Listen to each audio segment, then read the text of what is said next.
In this guide, I'm going to show you guys how to reset your My Eyes Only password without losing Snapchat data.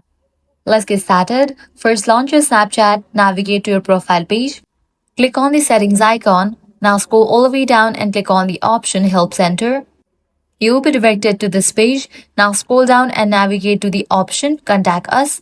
Click on that.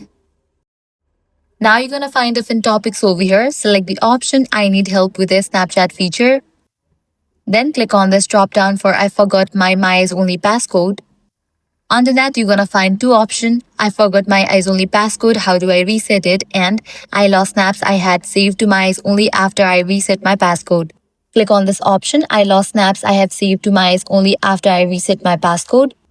Unfortunately, all the snaps within your My Eyes Only will be deleted and you won't be able to recover it once you reset your password. Due to Snapchat's policy, you won't be able to recover it after you reset your passcode. I hope now you guys are clear whether you can reset My Eyes Only password without losing Snapchat data or not. If this guide helped you out, do not forget to like, share and subscribe. Thanks for watching.